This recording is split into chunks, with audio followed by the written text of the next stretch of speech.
मेरा नाम प्रभास कुमार है। मैं बीपीएससी शिक्षक भर्ती के लिए क्लास ले रहा हूँ संकल्प क्लास के माध्यम से, जिसमें आज पहला क्लास है, जिसमें सिलेबस के बारे में पूर्ण जानकारी दिया जाएगा। वह भी 1 से लेकर 5 क्लास तक शिक्षकों के लिए जो अध्यापक बनने के लिए जा रहे हैं, उसके लिए बीपीएससी एग्जाम लेने जा रहे हैं। उसके लिए सिलेबस की जानकारी होना बहुत जरूरी है। बिना सिलेबस की जानकारी के आप किसी भी एग्जाम को सफल नहीं कर पाइएगा। इसीलिए पहले आप सिलेबस को जानिए। सिलेबस को जानने से जैसा विभाग ने सिलेबस जारी किया है उसके बारे में हम चर्चा करते हैं। तो इसमें प्राथमिक विद्यालय, ऐसे शिक्षक जो प्राथमिक विद्यालय के शिक्षक बनेंगे, तो उसके लिए 2 टर्म का एग्जाम होगा। एक होगा भाग 1, जिसमें भाग 1 और एक होगा भाग 2। भाग 1 में 100 क्वेश्चन पूछे जाएंगे, 100 प्रश्न पूछे जाएंगे। भाग 1 में 100 प्रश्न पूछे जाएंगे। 100 प्रश्न में 2 चीज होंगे, एक होंगे हिंदी और उर्दू और बंगाली, और इधर होंगे अंग्रेजी। सवाल ये है कि ये अंग्रेजी को अनिवार्य किया गया है। अनिवार्य कहने का मतलब ये है कि या आप हिंदी के साथ अंग्रेजी को रख सकते हैं, या आप उर्दू के साथ अंग्रेजी को रख सकते हैं, या आप बंगाली के साथ अंग्रेजी को रख सकते हैं। तब 100 क्वेश्चन पूरेगा कैसे? तो इसे पूरेगा। 25 प्रश्न तो आपको अंग्रेजी में पूछेगा ही, या तो 75 पूछ लेगा हिंदी में, तो 75 25 हो गया 100। या आप हिंदी नहीं रखना चाहते तो उर्दू रखिए, तो उर्दू में भी 75 पूछेंगे, तो 75 और 25 हो गए 100। अगर ये भी नहीं रखना चाहते, बंगाली रखना चाहते हैं, तो अब बंगाली भाषा ज्यादा बोलते हैं, पसंद है, तो 75 ये रखिए और 25 अंग्रेजी रखिए। कहने का मतलब हर हालत में आपको अंग्रेजी विषय को रखना पड़ेगा। तो दोनों को मिला के 100 प्रश्न पूछे जाएंगे। 100 प्रश्न यदि पूछेंगे तो 100 प्रश्न में कम से कम आप उसके 30% अंक या 30% को हल करना ही पड़ेगा। 100 क्वेश्चन का 30% 30 ही होता है, अर्थात 30 प्रश्न आपको जवाब देना पड़ेगा। सभी प्रश्न वस्तुनिष्ठ टाइप के होंगे, ऑब्जेक्टिव होंगे, माइनस मार्किंग भी है। और यह भाग 1 में जो 100 क्वेश्चन का एग्जाम लिया जा रहा है, उसमें आपको 30 अंक लाना जरूरी है। अगर आप ये 30 अंक नहीं लाते हैं तो आप भाग 2 के एग्जाम नहीं दे पाइएगा, आप यहीं असफल घोषित हो जाइएगा।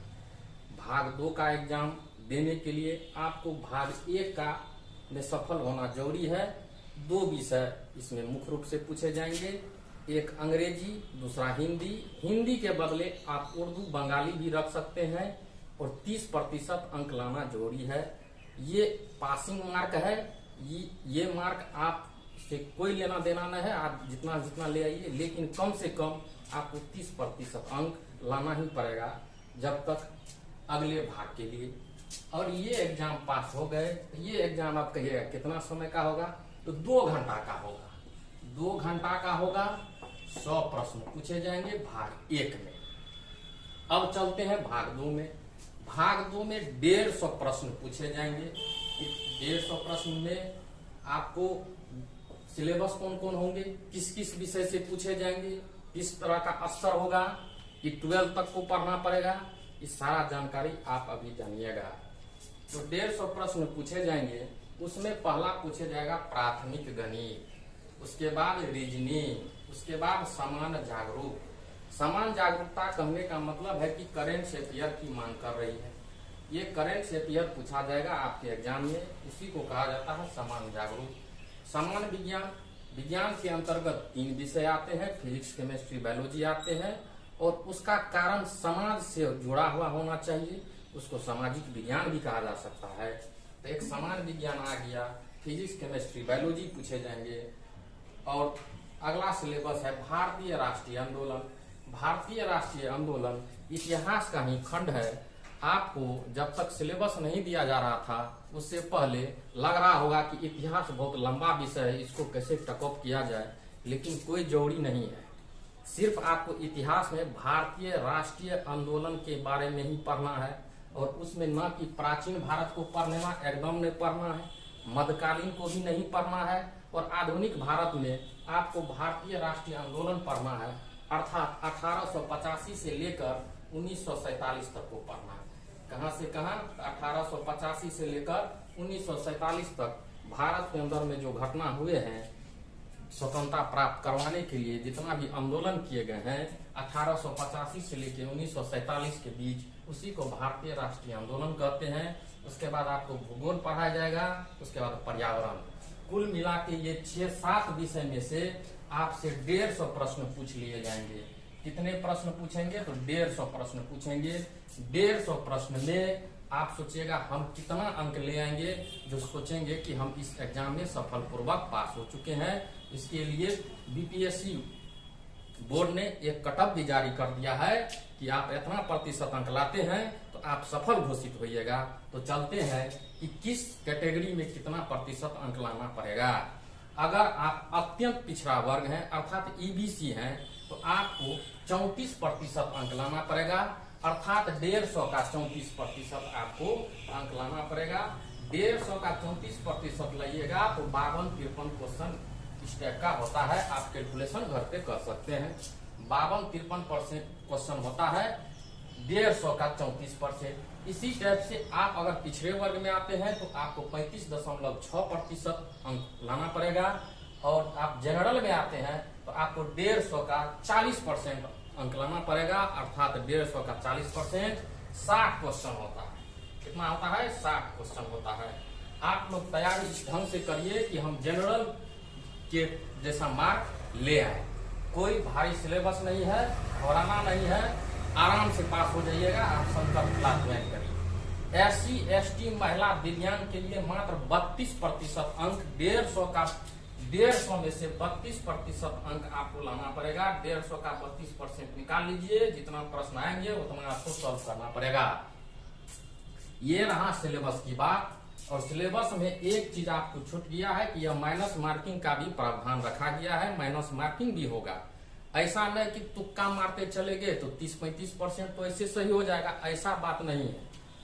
बीपीएससी बोर्ड ने माइनस मार्किंग का भी सिस्टम रखा है, ऐसा प्रावधान है। तो काम ऐसा करना है कि जो क्वेश्चन के बारे में हम बढ़िया से जान रहे हैं, जानकारी है, उसी को हमको टिक करना है।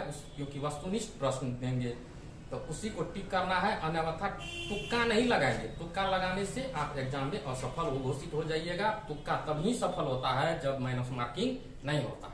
अब कहिएगा कितना माइनस मार्किंग होगा?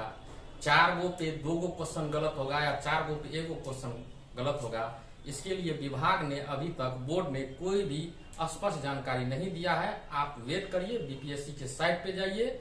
अभी नेक्स्ट नोटिफिकेशन आने वाला है, 10 दिन के अंदर में वह नोटिफिकेशन आ जाएगा। उसमें यह क्लियर हो जाएगा कि माइनस मार्किंग कितना पे होगा। या 4 गो क्वेश्चन आप गलत करते हैं तो उसके बदले में 1 क्वेश्चन आपका चले जाएगा।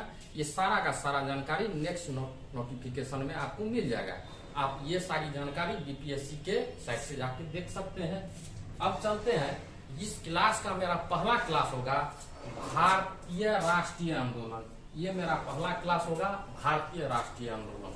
भारतीय राष्ट्रीय आंदोलन को जानने से पहले, अगर आप भारतीय राष्ट्रीय आंदोलन को जानना चाहते हैं तो आपके दिमाग में एक चीज आता होगा कि हम आधुनिक भारत के किस कालखंड से शुरू करें जिसके अंतर्गत भारतीय राष्ट्रीय आंदोलन आता है। तो इसके लिए हम उसको 3 चरण में बांटे हैं। भारतीय राष्ट्रीय आंदोलन को अगर पढ़ना है तो वह 3 चरण में बंट सकता है। 3 चरण भारतीय राष्ट्रीय आंदोलन कहां से कहां कहा जा सकता है? तो 1885 से लेकर जब देश आजाद हुआ था तो 1947 के बीच जो भी घटना होगी वह भारतीय राष्ट्रीय आंदोलन के अंतर्गत आएगी। भारतीय राष्ट्रीय आंदोलन के अंतर्गत 1885 से लेकर 1947 के बीच की घटनाओं को भारतीय राष्ट्रीय आंदोलन के अंतर्गत रखेंगे। ये सभी सिलेबसों में मैं सबसे पहले भारतीय राष्ट्रीय आंदोलन को इसलिए उठाया हूं क्योंकि यह चैप्टर ये सभी विषय में से सबसे आसान है। और अन्य विद्यार्थी को या साइंस के विद्यार्थी को बहुत ज्यादा परेशानी होता है इसको समझने में, इतिहास को। तो ऐसी कोई बात नहीं है, एक क्लास मेरा देखते जाइए, सब कंसेप्ट क्लियर हो जाएगा। किसी भी परीक्षा में किसी भी ऑब्जेक्टिव प्रश्न को बनाइएगा, वीडियो देखने के बाद आपसे सभी प्रश्न एकदम इजी वे में बन जाएगा। शुरू करते हैं भारतीय राष्ट्रीय आंदोलन। भारतीय राष्ट्रीय आंदोलन का कालखंड इतिहास में, भारतीय इतिहास में 1885 से लेकर 1947 के बीच रखा गया है। और इस खंड को 3 खंड में तोड़ते हैं। एक होता है उदारवादी चरण, एक होता है उदारवादी चरण। उदारवादी चरण में आप 1885 से लेकर 1905 तक को रख सकते हैं, उसको कहते हैं उदारवादी चरण। उदारवादी चरण में 1885 से लेकर 1905 तक के कालखंड को उदारवादी चरण कहते हैं। और उदारवादी चरण के बाद आता है उग्रवादी चरण। उग्रवादी चरण कब होगा? तो उग्रवादी चरण होगा 1905 से लेकर 1919 तक। 1905 से लेकर 1919 तक को हम कहेंगे उग्रवादी चरण। और अगले चरण का नाम है गांधीवादी। अगले चरण का नाम है गांधीवादी चरण या गांधीवादी युग भी कह सकते हैं इसको। गांधीवादी चरण या गांधीवादी युग भी कह सकते हैं। इसके अंतर्गत 1919 से लेकर 1947 के बीच के इतिहास को रखा गया है, इसको कहते हैं गांधीवादी युग या गांधीवादी चरण। तो आप देखिएगा कि उदारवादी चरण शुरू हुआ था 1885 से और अंत हो गया 1947 गांधीवादी चरण या गांधीवादी युग के अंतिम चरण में, जब देश आजाद हो चुका था तब। तो भारतीय राष्ट्रीय आंदोलन का कालखंड कहां से शुरू हुआ? तो 1885 से लेकर 1947, यह पहली जानकारी। और इसको 3 खंड में बांटा गया 1885 से लेकर 1947 को। एक है उदारवादी चरण, इसके अंतर्गत कालखंड आएंगे 1885 से लेकर 1905। उसके बाद उग्रवादी चरण आएंगे, इसमें 1905 से लेकर 1919 तक रखा गया है। और गांधीवादी चरण को 1919 से लेकर 1947 के बीच रखा गया है। इन्हीं 3 खंडों को बहुत इजी वे में पढ़ना है, बहुत भारी नहीं है, एकदम स्टेप बाय स्टेप समझ के पढ़ना है और याद हो जाएगा। और ये तीनों चरण को स्पष्ट पढ़ने के लिए एक चीज और पढ़ना पड़ेगा जिसका नाम है कांग्रेस। कांग्रेस एक राजनीतिक संस्था है। अब हम अगले क्लास में ये बताएंगे कि कांग्रेस, उदारवादी चरण, उग्रवादी चरण और गांधी युग या गांधीवादी चरण, इन 3 चरण को पढ़ने के लिए, समझने के लिए कांग्रेस पढ़ना बहुत जरूरी है। कांग्रेस का गठन ही 1885 ईस्वी में हुआ था, इसीलिए कांग्रेस से रिलेटेड है ये तीनों चीज, तो कांग्रेस को पढ़ना जरूरी है। और कल के क्लास में यह स्पष्ट क्लियर हो जाएगा कि क्यों जरूरी है ये तीनों चरण से पहले कांग्रेस को पढ़ना। कांग्रेस को पढ़ना बहुत जरूरी है। और कांग्रेस को पढ़ने से पहले उस समय 1885 के समय हम देखेंगे कि भारत की स्थिति क्या थी, या कांग्रेस से पहले या कोई और राजनीतिक संस्था थी या न थी, या और कांग्रेस के राजनीतिक संस्था थी, तो कांग्रेस जैसे राजनीतिक संस्था को बनाना क्यों जरूरी हो गया, और उससे पहले जो राजनीतिक संस्था थी 1885 से पहले वह कुछ काम किया या न किया, कांग्रेस क्यों जरूरी हुआ, यह सारा का सारा चर्चा हम लोग कल नेक्स्ट क्लास में पढ़ेंगे। आज यह बीपीएससी शिक्षक भर्ती 2023 की पहली क्लास है, संकल्प क्लास।